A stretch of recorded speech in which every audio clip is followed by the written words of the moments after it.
So,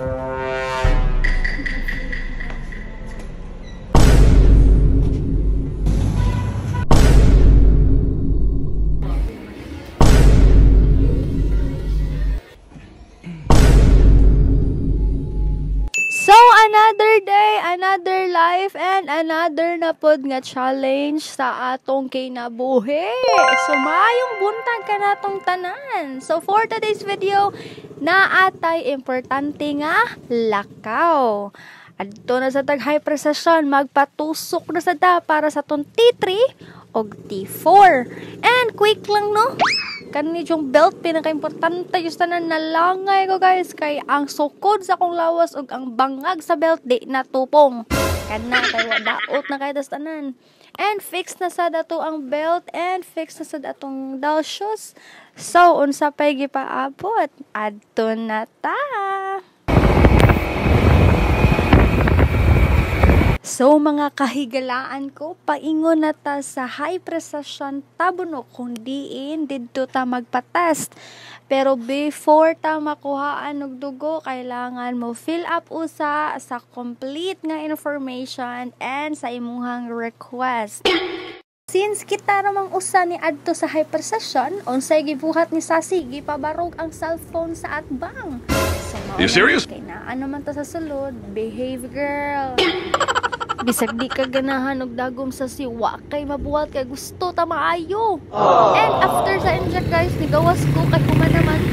And nasugatan ako na apal din ni sakit nga Sasi, wa ko kabawog kinsa to. Oni ang most awaited part. Makabaw ta sa tong result. Pero ngano man ay mong naong inday, dili man na metsura. Kay nakabasa na ka sa result nga nisaka na sa timong hormones. Tungod sa kalaay, hunong lang ako kay sano hay alay oy. Bukaon ta mga bi, abi pa lang sa girl ta. After ani adto na tagchungwa. So,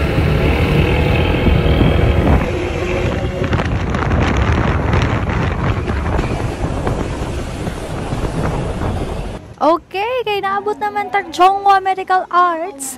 Tungod si kalaay sa Inday Sasi, wa jud ni gamit og elevator. Mas gipili nga mag-stairs, maoy ba? Charis. Bitaw, dool na ta sa clinic ni Doc. So, atong i-forward sa yung assistant ang ato ang result. And I know for sure, Diyos ko Lord, once mabasa ni sa assistant, ipasa din niya ni Doc. So, for sure, ani later, tawag ni Doc sa akong number and I know na jud nga si Doc makabaw nga ni Saka na niya mao na jud dring dapita nanuktok tag atong giablihan. Uy bang bulaga, hi Doc, maayong hapon. Pero si Doc wala na ng feeling and kabaw na ko, nakasense na ko nga si Doc murag nakabasa na jud ni. Ay nako Ginoo, gibasa ni Doc nangutan na jud nganong ni taas man ni Day. Sa kataas amon conversation, good thing si Doc kay nihatag na jud option ako. Jud kayo kog pasalamat ni Doc kay instead nga mag-wait na sa tag another 1 month, imo jud ko gitagaan og chance nga let's make it 15 days. Tagaan te kag 15 days, 3 times a day ang pag-inom sa tambal and tumano nimo ang mga bawal. Please, para this coming 20, makaray na ka. And mauna jud ni ang gipaabot na ko ang makaray na ko kay para mahilis na ning guiter nga naa sa akong liog. So sa mga pinangka ko din ha nga higala no, matubag na jud ang inyong mga pangutana og yangungo sa kinabuhi nga nganong hidaot man ka inday. So maon ni siya ha, I have a hyperthyroidism. So it's a thyroid goiter and it's a hyper. So since naman to sa tong appointment today, tararang dang dang, mo hapit tag Robinson kay mo palita og none other than thirsty. Maora jud ni maka pawala sa ato ang mga gipanghuna-huna. And last but not the least, syempre, mohapit jud tag panagkot. Salamat sa kahitasan nga wala jud ta pasagdihi.